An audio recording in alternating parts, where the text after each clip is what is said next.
नमस्कार, जय हिंद। जीएम के स्टडी जीके यूट्यूब चैनल में आप सभी का स्वागत है। रोज़ हम आपके लिए जीके की प्रैक्टिस कराते हैं। आप भी प्रैक्टिस कीजिए और देखिए कितने प्रश्न सही होते हैं। चलो शुरू करते हैं। अभी तक आपने चैनल को सब्सक्राइब नहीं किया है तो प्लीज़ सब्सक्राइब कर लें और प्लीज़ वीडियो को लाइक ज़रूर कीजिए। आज हम आपको एनसीईआरटी के कुछ महत्वपूर्ण प्रश्न बताएंगे। ये जो प्रश्न है वो सभी प्रतियोगी परीक्षाओं के लिए पूछे जाते हैं और आप वीडियो को एंड तक देखें और इन महत्वपूर्ण प्रश्नों की जानकारी है जो प्राप्त करें। ऐसे महत्वपूर्ण प्रश्न वो हर प्रतियोगी परीक्षा में ज़रूर पूछे जाते हैं। तो आज हम आपको सामाजिक, धार्मिक एवं सांस्कृतिक सुधार आंदोलन के बारे में कुछ प्रश्न बताते हैं कि भाई सामाजिक है, धार्मिक है, सांस्कृतिक आंदोलन के सुधारक कौन थे और जो सुधार आंदोलन किए थे उनके बारे में हम आपको प्रश्न बताएंगे। तो प्रश्न चलते हैं प्रश्न की ओर। आपका पहला प्रश्न है, भारतीय पुनर्जागरण का जनक किसे कहा जाता है? भारतीय पुनर्जागरण का जनक किसे कहा जाता है? भारतीय पुनर्जागरण का जनक कहा जाता है राजा राम मोहन राय को। भारतीय पुनर्जागरण का जनक राजा राम मोहन राय को कहा जाता है। आपका दूसरा प्रश्न है, राजा राम मोहन राय किस शिक्षा पद्धति के समर्थक थे? राजा राम मोहन राय किस शिक्षा पद्धति के समर्थक थे? राजा राम मोहन राय पाश्चात्य यानी अंग्रेजी शिक्षा पद्धति के समर्थक थे। राजा राम मोहन राय पाश्चात्य शिक्षा पद्धति यानी अंग्रेजी शिक्षा पद्धति के समर्थक थे। आपका तीसरा प्रश्न है, राजा राम मोहन राय द्वारा कोलकाता में ब्रह्म समाज की स्थापना कब की गई? राजा राम मोहन राय द्वारा कोलकाता में ब्रह्म समाज की स्थापना कब की गई? राजा राम मोहन राय द्वारा कोलकाता में ब्रह्म समाज की स्थापना की गई वर्ष 1828 में। 1828 ईस्वी में राजा राम मोहन ने कोलकाता में ब्रह्म समाज की स्थापना की थी 1828 में। आपका चौथा प्रश्न है, ब्रह्म समाज के सिद्धांत पर आधारित है। ब्रह्म समाज किस सिद्धांत पर आधारित है? ब्रह्म समाज ये आधारित है अकेश्वरवाद। ब्रह्म समाज वो अकेश्वरवाद पर आधारित है। ब्रह्म समाज किस सिद्धांत पर आधारित है? ब्रह्म समाज अकेश्वरवाद पर आधारित है। आपका पांचवा प्रश्न है, संवाद कौमुदी तथा मीरात उल अखबार के संस्थापक कौन थे? संवाद कौमुदी तथा मीरात उल अखबार के संस्थापक कौन थे? संवाद कौमुदी तथा मीरात उल अखबार के संस्थापक थे राजा राम मोहन राय। राजा राम मोहन राय थे जो संवाद कौमुदी तथा मीरात उल अखबार के संस्थापक थे। आपका छठा प्रश्न है, राजा राम मोहन राय जो राजा की उपाधि किसने दी? राम मोहन राय को राजा की उपाधि किसने दी थी? किसने प्रदान की? राम मोहन राय को राजा की उपाधि दी थी मुगल बादशाह अकबर द्वितीय ने। पहले उनका नाम था राम मोहन राय, तो इनको राजा की जो उपाधि है वो दी थी मुगल बादशाह अकबर द्वितीय ने। मुगल बादशाह अकबर ने राम मोहन राय को राजा की उपाधि दी थी, फिर उनका नाम राजा राम मोहन राय बोलते हैं, कहते हैं। आपका सातवां प्रश्न है, राजा राम मोहन राय की समाधि कहाँ? राजा राम मोहन राय की समाधि कहाँ है? राजा राम मोहन राय की समाधि है ब्रिस्टल, इंग्लैंड में।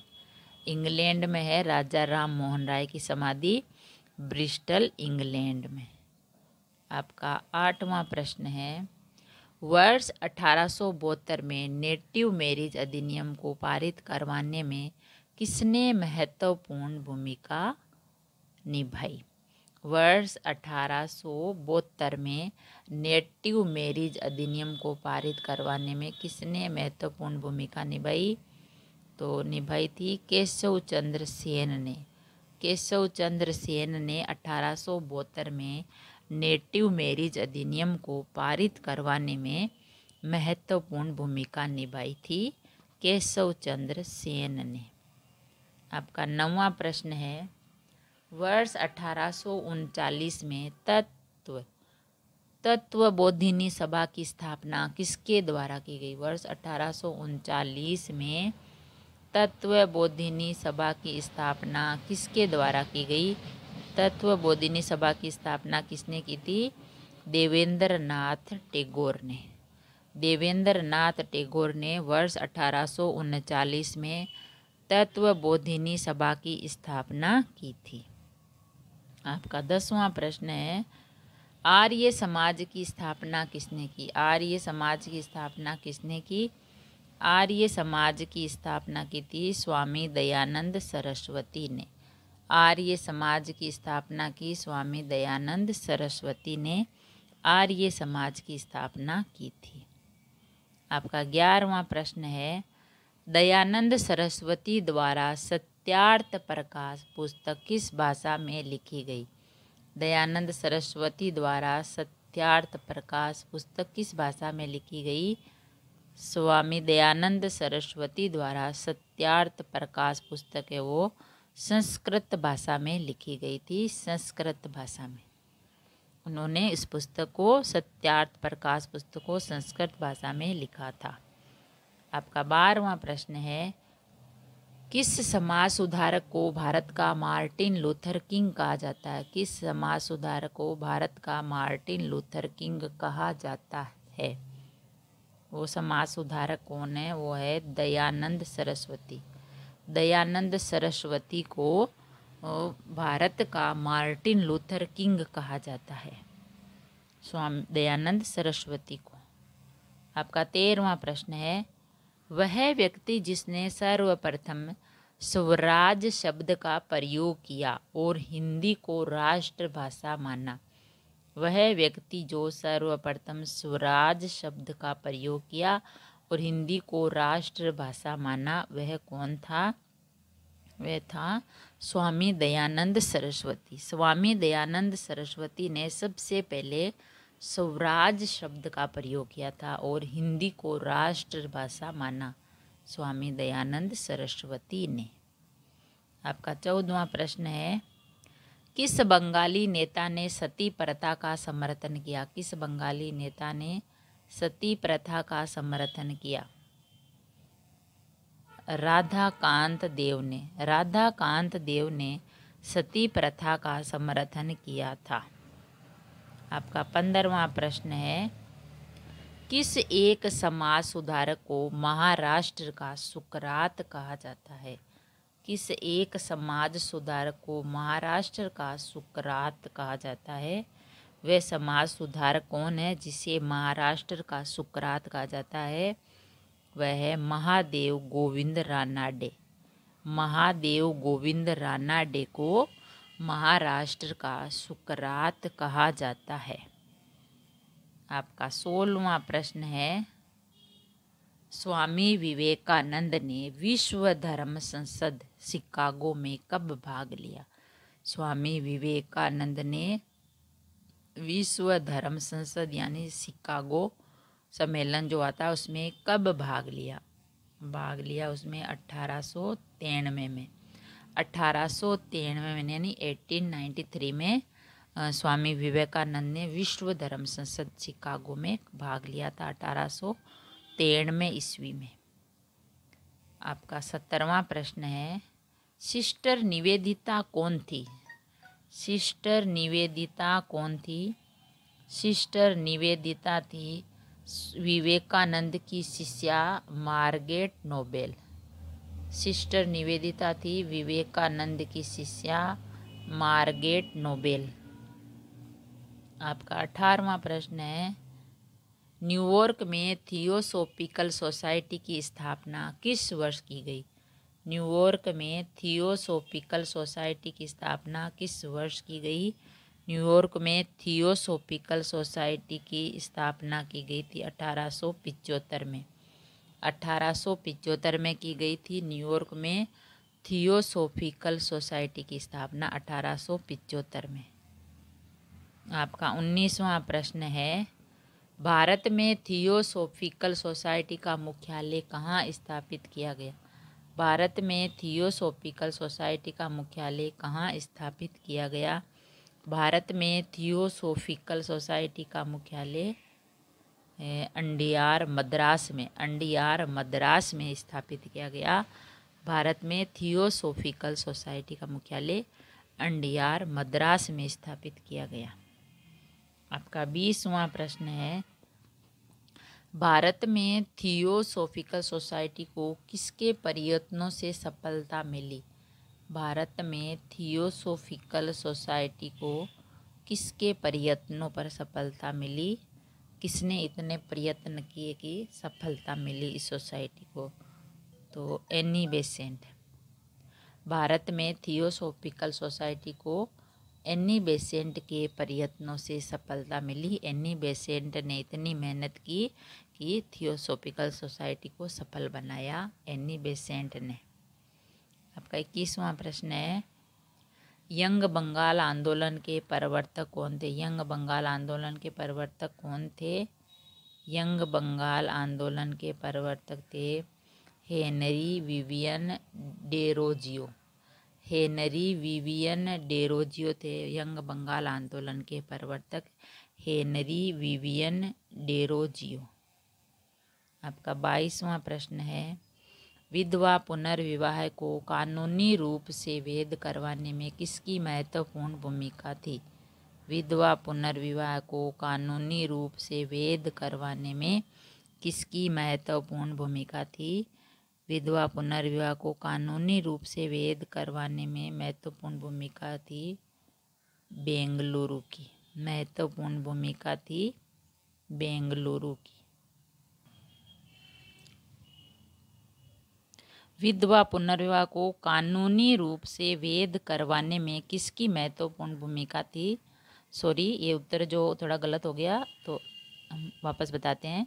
विधवा पुनर्विवाह को कानूनी रूप से वैध करवाने में किसकी महत्वपूर्ण भूमिका थी?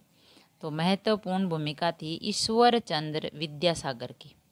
ईश्वर चंद्र विद्यासागर की महत्वपूर्ण भूमिका थी, जो विधवा पुनर्विवाह को कानूनी रूप से वैध करवाया था ईश्वर चंद्र विद्यासागर ने। आपका 23वां प्रश्न है, राधा स्वामी सत्संग के संस्थापक कौन थे? राधा स्वामी सत्संग के संस्थापक कौन थे? राधा स्वामी सत्संग के संस्थापक थे शिव दयाल साहब। शिव दयाल साहब थे राधा स्वामी सत्संग के संस्थापक। आपका 24वां प्रश्न है, गुलामगिरी पुस्तक के लेखक कौन थे? गुलामगिरी पुस्तक के लेखक कौन थे? गुलामगिरी पुस्तक के लेखक कौन थे? गुलामगिरी पुस्तक के लेखक थे ज्योतिबा फुले। ज्योतिबा फुले गुलामगिरी पुस्तक के लेखक थे ज्योतिबा फुले। आपका 25वां प्रश्न है, सर्वेंट्स ऑफ इंडिया सोसाइटी की स्थापना किसने की? सर्वेंट्स ऑफ इंडिया सोसाइटी की स्थापना किसने की थी? सर्वेंट्स ऑफ इंडिया सोसाइटी की स्थापना की थी गोपाल कृष्ण गोखले ने। गोपाल कृष्ण गोखले ने जो है सर्वेंट ऑफ इंडिया सोसाइटी की स्थापना की थी, गोपाल कृष्ण गोखले ने। आपका 26वां प्रश्न है, सिख धर्म में सुधार के लिए नामधारी आंदोलन किसके द्वारा चलाया गया? सिख धर्म में सुधार के लिए नामधारी आंदोलन किसके द्वारा चलाया गया? सिख धर्म में सुधार के लिए नामधारी आंदोलन गुरु राम सिंह कुक्का, गुरु राम सिंह कुक्का के द्वारा चलाया गया। सिख धर्म में सुधार के लिए नामधारी आंदोलन गुरु राम सिंह कुक्का के द्वारा चलाया गया। आपका 27वां प्रश्न है, महाराष्ट्र के किस सुधारक को लोक हितवादी की संज्ञा प्रदान की गई?